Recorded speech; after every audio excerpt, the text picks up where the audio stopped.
Hey everybody, this is Ryan from fullnovazero, and welcome to another video. And today I'm actually going to be doing something a little bit different. I'm calling this a looking back video. I'm going to be looking back at some video games from the past that unfortunately I didn't have this blog around when I played them, so they weren't really available for me to try. But there's a lot of games out there that really deserve playing again. Half-Life 2 I've played a dozen, half a dozen times, if not a dozen.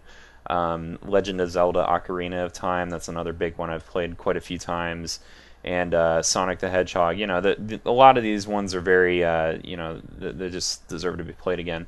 But also in a lot of cases, there's just a lot of games that I've never played in the first place. And today's game is Shadow of the Colossus. I have to say, I've never played this game before. I was really excited. It was at the very top of my must-play list, and there was no doubt in my mind I wanted to play this game, and it was one of the number one reasons I wanted to get a PlayStation 2 again, actually, for the longest time. And then they released what I ended up playing, which was the Ico and Shadow of the Colossus package deal, I guess, the collection, if you want to, whatever you want to call it. It's sort of the Ico collection, I guess, because it's by the Team Ico.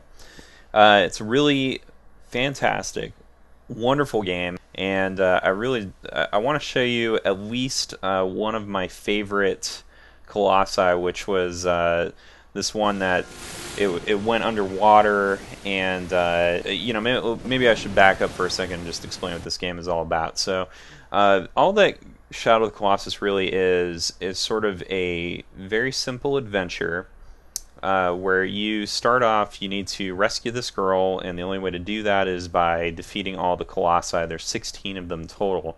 Sounds like a lot at first until you realize that all the game is going to the Colossi and then defeating the Colossi and then starting over at the starting point and then going out and defeating the next Colossi. It might sound like, yeah, that should still take a long time, right? But there's really nothing in between you and the Colossi. If anything, there's maybe like a cliff to climb up or something. That's pretty much it. Really, there's a beam of light that you project out of your sword to find where the Colossi are, and once you do that, it shows you where the Colossi are, and then you go to them. Really, the meat of the game is figuring out how to defeat them. And honestly, I felt like this was like the biggest part of the game. I really liked how I was trying to it was this real sense of adventure, right? So if I was if I was in the same predicament where I need to go out and I need to figure out how I'm going to return a gigantic sword or whatever, there's probably not going to be anything that tells me, this is how you're going to do it. That's how most video games are. They tell you specifically what you need to do. You need to go into the castle, you need to pull this lever, you need to put this stone on this little pedestal thing, and it's like, it's not really that much of a sense of adventure, right? There's not a lot of figuring out going on. I feel like that's how it would be in a real adventure if I was in the same shoes, if that makes any sense. Anyway, so you get to these Colossi, and you got to figure out what their weak spots are. You got to figure out how to get on them sometimes. You got to figure out how to get them near you sometimes. It's basically just a giant puzzle game, just with 16 different puzzles that all kind of play out in different ways. A lot of them are very similar in scope, but almost all of them have some kind of unique way of approaching it. What I thought was really interesting is that there's no items that you need to collect. There's no extra weapons to find. So you have this bow and arrow, and you have the sword. These are really the only two items in the game, and there's nothing else that you pick up throughout the entire game. It's amazing. I was actually really impressed with how many different puzzle situations they came up with, considering that they don't ever really throw in any new gameplay mechanics. All the new gameplay mechanics are introduced by the Colossi themselves. So one might fly, and so you got to figure out how to get it down to you so that you can climb on it. There's ones, like my favorite one in the water, you got to figure out how to get him up out of the water, at least briefly, and then, and then I should talk about him for a second, because he had these crazy, like, electrical things that I kept running into, and it kept like killing me, and I had to figure out like what am I supposed to do to get rid of these electrical things that are preventing me from getting to his head and taking him out. But that's really all the game is, though. So you start from the castle, move over to the Colossi, and then you figure out how to defeat it, and then basically the whole cycle starts over again. You do the next Colossi, and then the next Colossi. That's pretty much it. That's pretty much the whole game.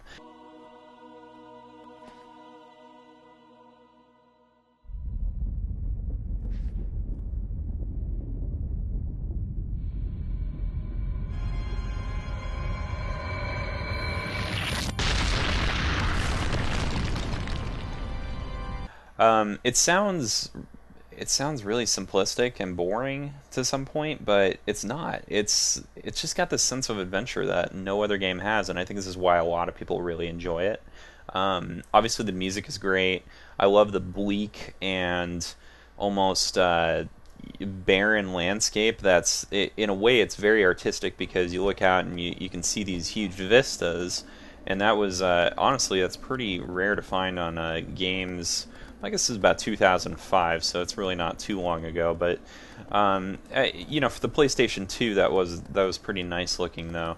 And the way they did it, it's like there's not a lot of textures going on or anything. There's not a lot of design, but what they did was they did these really large, sprawling vistas and everything. The gameplay was quite groundbreaking, even though I described it in a way that doesn't sound like it was. It really was. It needs to be experienced to really get a full feel for it. And I think the real thing is actually making you feel like you're on an adventure. And every time I climbed on the back of a Colossi, I always felt like I was on this grand adventure.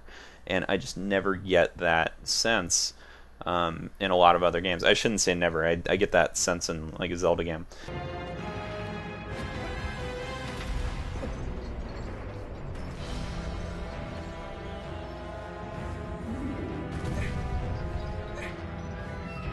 But let's get on to the things that I didn't like about this game. Obviously I gotta give it a little bit of credit because it was made in 2005. It was made on the PlayStation 2. Probably one of the last games I remember that was made exclusively for PlayStation 2. Even though I think God of War 2 was made after the PlayStation 3 came out. That was sort of weird.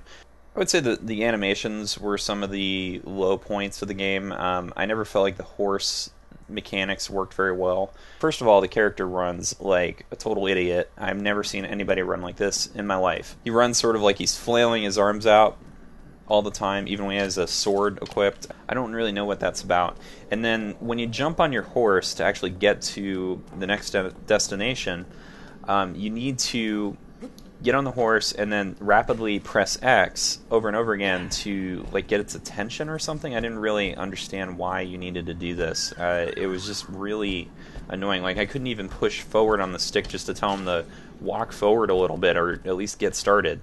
It was really annoying on boss battles where you needed to get off your horse and then get back on it. So those are sort of nitpicky things, I guess. But one of the things that I actually had a problem with that was much more of a large problem was definitely the story of the game. This was probably the most bizarre thing I've ever seen in a game, where about the first, I would say about 5% of the story is given to you at the very beginning, which is sort of understandable. You get little pieces of it. Really, you're just kind of taking it in visually. You don't really know what's going on exactly. You know that you gotta save this girl by defeating the Colossi. And there's another 5% of the story that's given throughout the game. I mean, the entire game, you probably get about 5% of the story from the first Colossi that you go to the last one that you defeat. And then after you've defeated that last Colossi, which is arguably the end of the game, that's when a good 90% chunk of the story actually gets told, and you finally figure out what's going on. And there's not only that, but there's like a low point to the story, and then that's resolved. They go through the climax, and then not only that, but there's all sorts of resolutions that happen, and then throughout the credits there's even all sorts of like big resolutions that are made, and I don't want to give away anything, but there's a lot of plot twists that happen like right at the end of the game after you defeat it, basically after you've gone through all the gameplay part of it, and that was really weak. Like, why can we push like at least like 70% of that throughout the game and actually give a lot of that through the game? And again, like I said, there was little story pieces. There really was only like one story piece that's given like in the actual game, and again, it was given through a cutscene. It wasn't really done in the gameplay. And again, it's just weak. That's all it is. You don't get the story until the end of the gameplay. I just don't understand that. But this game, it comes so close. It just gets like so close to being just perfection in game, but then just totally falls flat in a game that like you can tell it's supposed to be for storytelling, and it just doesn't have the story. I don't know how else to put it.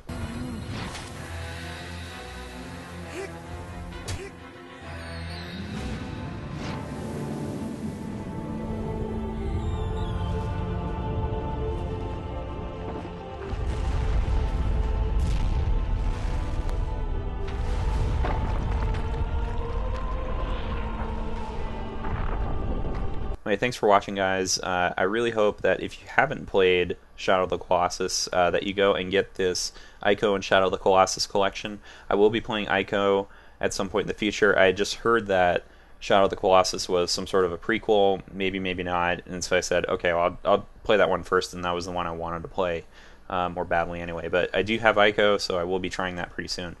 Hey, if you like this video, definitely share your experience with Ico or Shadow of the Colossus, and let me know what you think of those games. Honestly, don't let me steer you the wrong way. It's a fantastic game, must be played, absolutely must be played. I mean, I don't care what kind of gamer you are.